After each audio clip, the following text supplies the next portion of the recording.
Assalamualaikum warahmatullahi wabarakatuh. Apa kabar anak-anak Umi semuanya? Semoga anak Umi semuanya dalam keadaan sehat dan kuat, selalu dalam lindungan Allah Subhanahu wa taala, dan memiliki semangat perjuangan untuk selalu menuntut ilmu dan rajin mengerjakan tugas-tugas di rumah ya.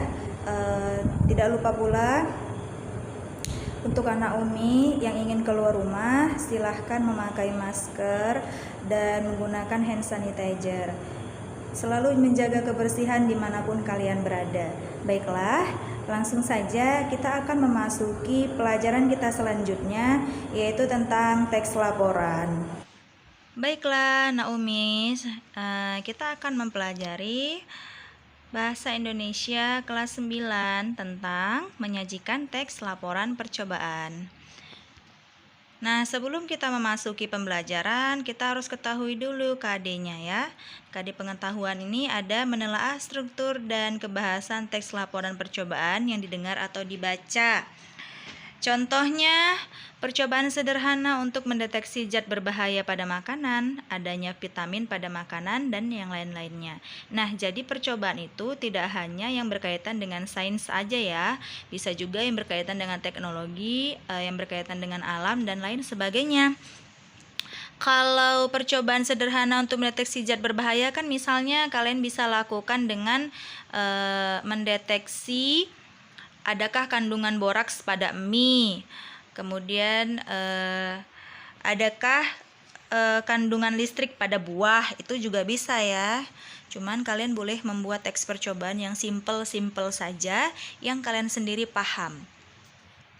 Nah, kemudian ada di keterampilannya menyajikan tujuan, bahan, alat, langkah, dan hasil dalam laporan percobaan secara tulis dan lisan dengan memperhatikan kelengkapan data, struktur, aspek kebahasan, dan aspek lisan.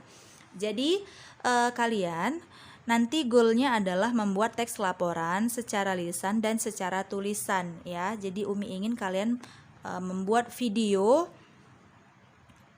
tentang percobaan yang telah kalian lakukan. Jangan lupa tetap memperhatikan struktur dan kebahasaannya.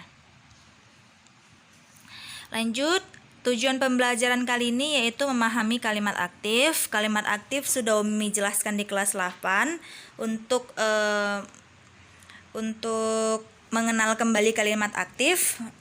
Ingat aja bahwa kalimat aktif itu adalah kalimat yang dikenai pekerjaan ya. Konjungsi adalah kata penghubung, Umi rasa tidak perlu dijelaskan. Kemudian kosakata teknis bidang ilmu. Ada ya kalau bidang ilmu sains misalnya itu ada mikrobat, kemudian ada nokturnal, kemudian ada bakteri. Nah, itu kalau dalam ilmu sains ya. Dan dalam bidang ilmu bahasa misalnya ada Sanskerta, ada lain-lain ya. Di bidang ilmu teknologi juga ada bahasa yang lain gitu ya. Pokoknya kosakata teknis ini adalah kosakata yang jarang kalian kenal, kemudian dia masuk ke dalam kelompok bidang ilmu tertentu. Lanjut yang kedua, menganalisis struktur teks laporan percobaan. Ini sudah Umi jelaskan di video sebelumnya tentang struktur teks laporan percobaan. Kemudian kebahasan teks laporan percobaan juga sudah Umi jelaskan di video sebelumnya. Lanjut, menyusun teks laporan percobaan secara lisan dan tulisan. Nah, ini yang perlu ya. Nah, sekarang kalian buka buku kalian halaman 20. Sudah dibuka, silahkan dibaca. Pernyataan umumnya, Venus adalah planet dalam sistem tata surya kita. Simple ya pernyataan umumnya. Lanjut ke uraian. Venus sama besarnya dengan bumi. Venus adalah planet, warnanya orange kekuningan dengan beberapa kehitaman.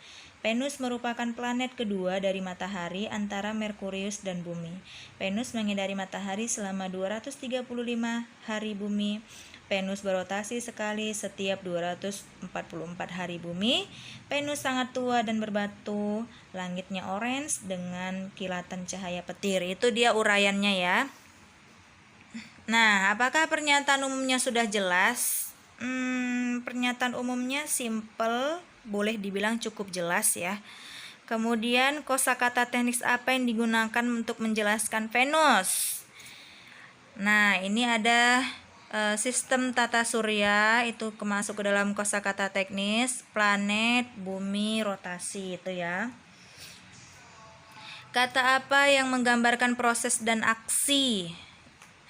Mengedari, rotasi itu masuk ke dalam proses dan aksi ya. Kemudian perhatikan cara mengurutkan gambaran tentang Venus. Sudah baik menurutmu? Cukup baik. Di uraian itu ada dijelaskan ukuran Venus, kemudian klasifikasinya. Klasifikasi itu pengelompokannya ya. Kemudian warnanya, di situ jelaskan warnanya orange kekuningan. Posisinya, ada posisinya antara Merkurius dan bumi. Kemudian proses dan aksinya juga ada. Kemudian bentuk fisik permukaan seperti tua dan berbatu. Kemudian ada kilatan cahaya petir, itu ya bentuk fisiknya dijelaskan. Cukup baik menurut Umi tentang uraian dari teks laporan Venus ini. Jika menurutmu penggambarannya belum baik, apa saranmu? Nah, di pernyataan umum tadi kan, coba kalian lihat, Venus adalah planet dalam sistem tata surya kita. Sementara di uraiannya dibuat juga Venus adalah planet. Nah, itu tidak perlu ya. Venus adalah planet merupakan klasifikasi yang tidak perlu ada dalam uraian karena sudah dinyatakan di awal di pernyataan umum. Baiklah, kita lanjut. Yang kedua ada teks kelelawar. Teks tentang kelelawar maksudnya. Nah, di sini pernyataan umumnya jelas, sangat jelas, lebih jelas ya. Bisa kita baca. Coba kalian buka buku bahasa Indonesia kalian di halaman 21. Pernyataan umumnya ada kelelawar merupakan mamalia. Nah, mamalia, apa itu mamalia? Kelelawar satu-satunya mamalia yang dapat terbang. Ada lebih dari 1000 jenis kelelawar, seperti kelelawar pampir, kelelawar telinga panjang, kelelawar ekor 3, dan kelelawar buah. Banyak ya, ada lebih 1000 jenis kelelawar. Lanjut ke uraiannya. Nah, di sini uraiannya lebih jelas lagi ya dibandingkan dengan teks tentang Venus tadi. Di sini uraiannya dijelaskan penampilannya itu seperti apa, kebiasaan makannya itu apa-apa aja, kapasitasnya itu berapa, dan perkembangbiakannya itu bagaimana. Itu sudah dijelaskan di teks kelelawar. Boleh kalian baca. Lanjut. Bagaimana informasi pernyataan umum yang dikembangkan? Coba bandingkan dengan teks Venus. Nah, kalau menurut Umi, pendapat tentang teks Venus tadi itu cukup jelas, tapi kalau teks kelelawar itu lebih jelas. Karena pernyataan umumnya itu memuat tentang kelelawar dan kita mendapatkan informasi yang jelas tentang kelelawar tersebut. Bagaimana cara pengambilan uraian teks kelelawar? Mulai dari penampilan, kebiasaan makan, dan perkembangbiakan itu dijelaskan secara rinci. Bagus ya. Kemudian ini dia kata teknisnya, apa yang dimaksud dengan nokturnal dan pupil. Nah, ini sudah Umi beri penjelasan bahwa nokturnal adalah hewan yang tidur pada siang hari dan aktif pada malam hari. Sedangkan pupil, ini kalian sering kali mendengar kata pupil di pelajaran IPA ya.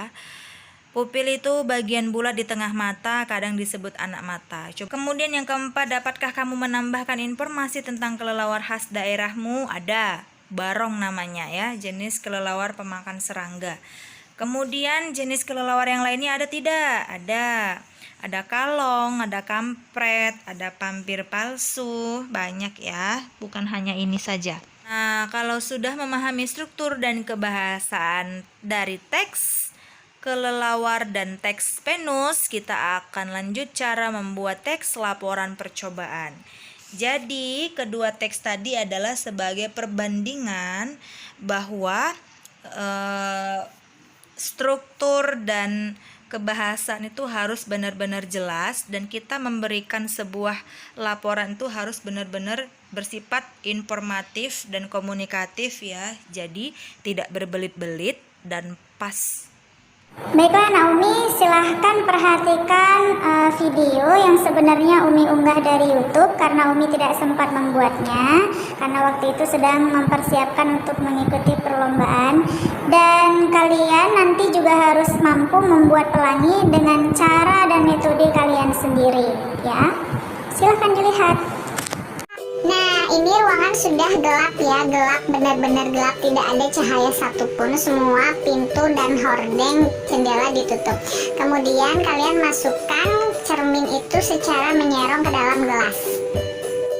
Selanjutnya letakkan gelas berisi air di atas meja dan tempatkan kaca ke dalam gelas secara serong. Nah, sorotkan cahaya senter ke kaca yang ada di dalam gelas. Perhatikan deh pelangi yang muncul dari sudut kaca itu, pantulan dari kaca tersebut ya. Tuh, ada kan pelanginya? Tuh, usahakan latar yang kalian gunakan itu warna putih atau bisa juga di tangan kalian. Tuh, ada cahayanya sedikit meskipun tidak terlalu jelas warna pelangi ya. Yang penting memantulkan warna. Kesimpulannya, bahwasannya pelangi itu ada karena pembiasan cahaya.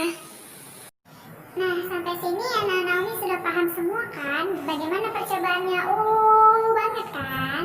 Nah, jadi Umi ingin kalian nanti membuat percobaan, membuat pelangi. Tidak mesti seperti yang telah kalian lihat di video Umi. Kalian boleh membuat pelangi dengan cara dan metode kalian sendiri. Tapi ingat, kalian harus tulis alat dan bahan, langkah-langkahnya seperti apa, kemudian hasilnya apa dan simpulannya apa, ya.